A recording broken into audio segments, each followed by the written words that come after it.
Alright, number 3 tranny. This was a 38 UL. Still is. Still is?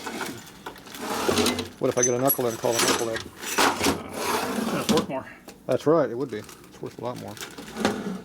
Now this one has had some customization done to it. Really, really nice job too. Couldn't have done better myself. So this one here has been rusted for a little bit longer. Now this one was locked up, you said, wasn't it? Yeah. It was pretty frozen. Yeah, it's well used. See, look at a little crack mark, or it's probably just been hit with a gasket. So this has the drain, the plug up here. See this one here? The Boss is here on the 65 case, but the see how this has a taller taper to it than this one? So this is the one that had the vent screw in it. So they vented through that, and there's a hole up under there where it vented through. See? And this one here, they had a hole right here, and there's nothing. This is the same thread as that one, all the way through. If you had the cover would have the same taper. You'd have this taper on all of them. See, 65, they put the angle like the 82 degree on it. The earlier ones are more straight up and down. They were something else, some other angle. So they're different. So this one here is going to leak unless you do something about that. And they ground too much right here, so that's a low spot now. So now it needs more weld put back on there and then you machine it off. So anyway, that one vents through there. So there's the hole. It's right here instead of being over there. So that's good. Looks like you got another crack. Lots of cracks. So this one, the whole side was blown out. Yeah, you see the crack line all the way through there. So for some reason the whole top of the case wanted to go that way for some reason. Usually it's because of either accidents or things were coming out.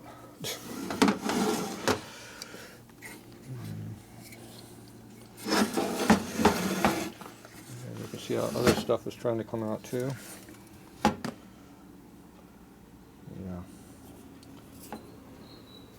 It's a 1E. That's nice. It's not supposed to have an Allen plug in there. That's what I could find. So this one here, the gear teeth were trying to come out the bottom of the case, but it didn't blow the whole corner out, so that's a plus. That means that's cosmetic. The bolt holes are still in there good. These are all ripped out. These are actually pretty nice.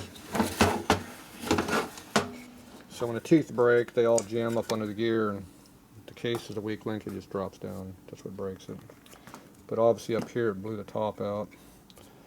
My guess is that the shift forks or something went up maybe originally and shoved the drum up and maybe broke the whole corner out here. Maybe the light's missing. Yeah, be my guess. Either that or it was some kind of an accident, but accidents usually don't break them out in that kind of direction. They would blow this whole corner out going this way or something like that. So my guess is something happened here. Or maybe they didn't know there was 2 screws there and they're trying to beat the thing off with a big hammer, but see, I don't see no pry marks that would have evidence of prying on it and lifting that way. So my guess it happened when they blew all the other teeth out. Usually when you see broken teeth, you see a lot of issues. That's original. See how I still got the locking thing on? Yeah. So you think this is 38? Well, that's what the bike is. Yeah. I'm not sure if it was original to it. I think these are later. Yeah, it could be. Because the early ones were solid. They didn't have the roller in it. This roller was not there. They're just solid. Right number sign? So I think, I can't remember what year this one came out. It was either 38 or 39. So maybe 38 was the first year of this one. I don't know. I don't remember the part numbers when they changed. But all your pre-war stuff and during the war, you had these cotter keys in here. Post-war, they didn't use the cotter keys anymore. Because you don't really need the cotter key. It's not going to come out when it's assembled. This is only for pre-assembly. You can't lose it. Later on they figured out, well, you don't need all that crap in there. If the bushing falls out when you put it together, you're a dumbass. Before that, they made it foolproof. You couldn't fall out. Because they knew you were a dumbass. That screw in there. What, down there? Yeah, there's something down in there. There's a bunch of something, all these holes. Probably all the crud. I can't remember if that's 38 or 9 on that. Can't remember. Yeah, that might be a 38 number. Look in the parts book. What we're trying to do is get that off. Yeah, he wants to get the sub off to get the primary out of here. You could have just did a big pair of cutter and cut You the know, I primary. thought it's so trash. I thought about that. Well, this is original. You get money for this on eBay. It's a virgin original primary cover. It's like new. Yeah. You get almost no modification. Look at all the solder they all the brazing they did in here. It's had some hard service. Yeah, well, you can see how the chains were a little loose back in the day. This was all broken off. I'll glue it back on. Yeah, well, you know, you do what you gotta do. Make it work. Okay, see how that one's a little looser? So push that one in. Jiggle around, see how loose it is? Oh, yeah. Okay, now this is definitely a 38 tranny, or early 39 tranny. Okay, see how this is square? Mm-hmm. Kicker gear sits on, or the throwout bearing sits on top of this. See how this one's rounded? Mm-hmm. It doesn't sit on top of this one. Because this one takes a little way, takes a ball bearing in here, a little small ball bearing. It's used on this one, so it's supported by the main shaft. This one here takes the big ass huge ball bearing and is supported off of this gear. Rides on top, and there's a little ball bearing on there somewhere to keep it from rotating. Right there is where the ball bearing is supposed to be. It's supposed to keep it from rotating. So whenever you see this early one, it's either really late stuff or it's really early. Because back in the 80s, again, when you had no kick on the bikes, they made this gear like this again. They came back out with this style. But this is the original one for the early bike. So that's the original stuff. You see this gear looks a little bit thinner than the later ones too, but that might be just cosmetic, but for some reason it looks like it's a little thinner. See how the width of it looks different? Mm-hmm. Yeah. I guess this is slightly thinner. It needs a new bushing in it. So yeah, more stuff that's different for that year range. Now this counter shaft, if it's original, will have a recess through the center between the bearings. It'll look like an axle where they undercut it in the middle. That's how the early sort of counter shafts were. The late counter shafts are just all the way across or straight. So all your 30 stuff is made like that. The post-war stuff, they made it straight across. Now, I'm not sure what year they changed that, but my guess is probably pretty damn late. Probably at least up into, probably all the way in the 60s. They were probably still making them undercut, I bet. Because you never see the original counter shafts anymore. I rarely do. So It wasn't a weak spot. no, it might have been something they did in the 50s. They may change it. Well, it's easier just to make it all one size all the way across and undercut it. So, but I'm not sure when they changed it. I don't see very many of them, so they probably did it somewhere in the 50s. Because you would see more of them if they did it later. You still see a lot of original bikes out there. So definitely the 30s they were like that. Pre-war stuff is that way. Post-war, I'm not sure. All right, so you want to get this hub off of here? I do. Now, this is a late hub because it's got roller bearings in it.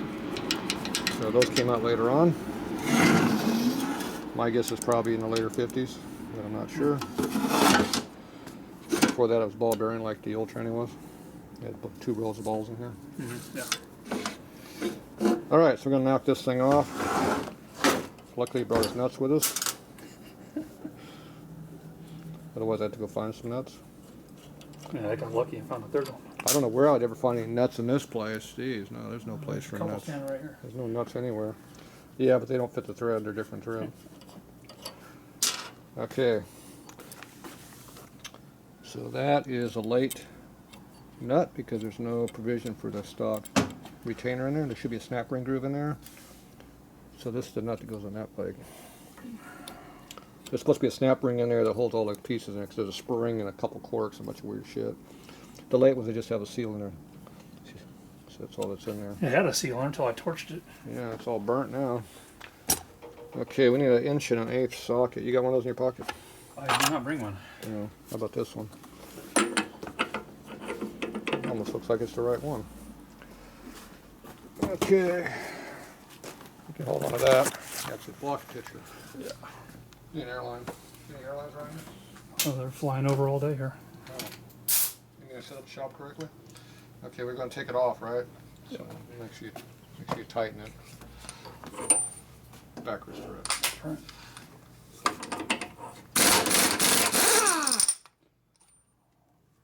I just need a little more horsepower. See, there's no snap ring groove in there, so this is the one that goes on this trim.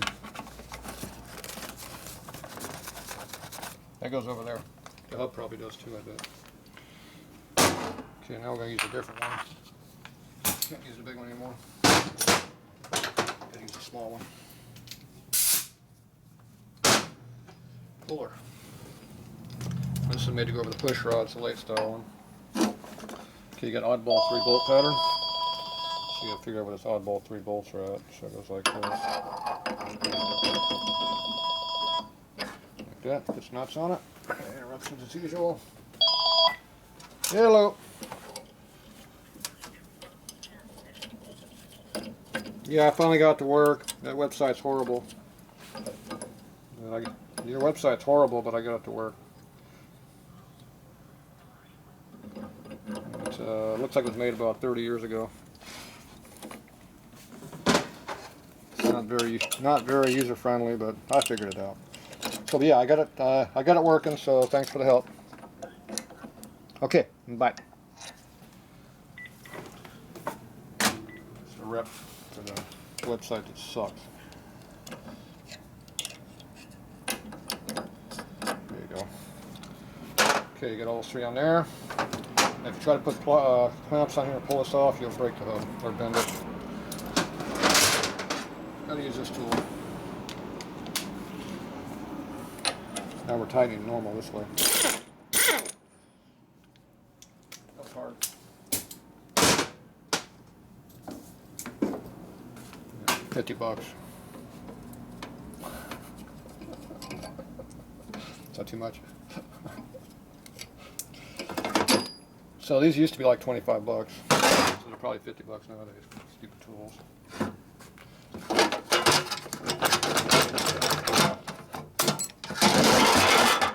Oh, look what I found. The original pile of crap. Don't lose your key.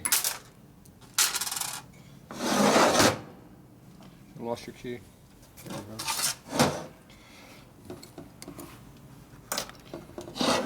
Aftermarket. See how this does not stick out like this far? So that means it's a 65 and up hub. Because when they went to the electric start,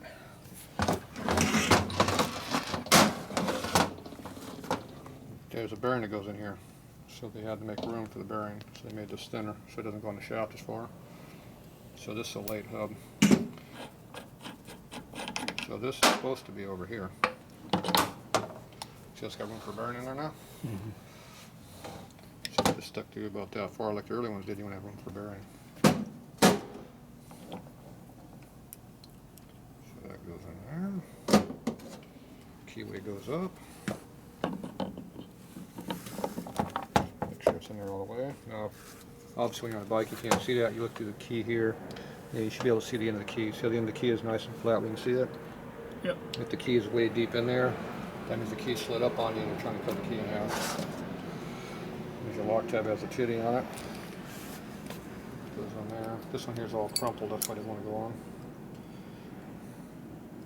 Doesn't want to call it in shaft. So. Push it on backwards. Threads are good. You can put 2 seals in here, stack up 2. Gives you better, more holding power for your shaft.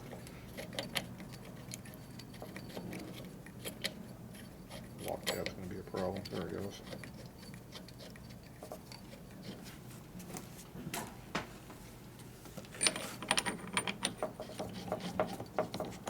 So you got to unscrew it to take it off. Put it on. So.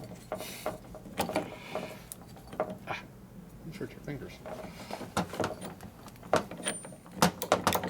Good enough. Alright, now you got a clutch for your late bike. There's a late clutch. Yeah, I just picked up an early one on eBay. I like the early ones for hot rod use. They have a lot more holding power on the taper. More holding power is good. Alright. Now we got this off.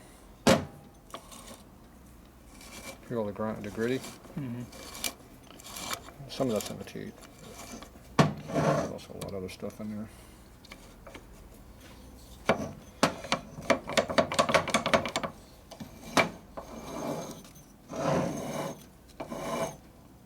Sounds smooth, doesn't it? That's the bearings. At least it turns now.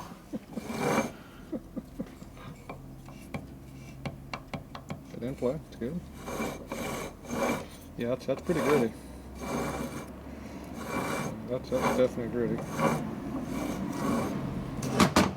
Yeah, I'm thinking the counter shaft might have issues.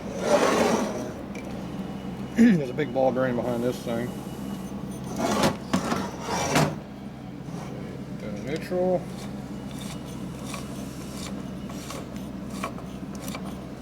Feel all these teeth. See how much rust is on these gears. It's pretty bad. I don't want to turn anymore.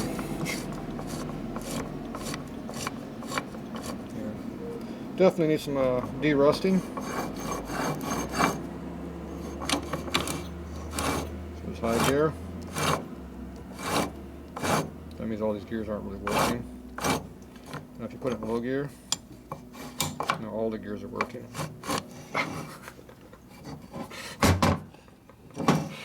Yeah, it's good. Good to go. Like new. Oh yeah, it's not worn at all. Good new. Yeah. See, that's why those show bikes, when they run down the show, they sound like concrete grinders in the transmissions and motors. That's why. Because they don't fix anything, they just slam it together and call it done. Alright, so this one here is going to have a little work done to it.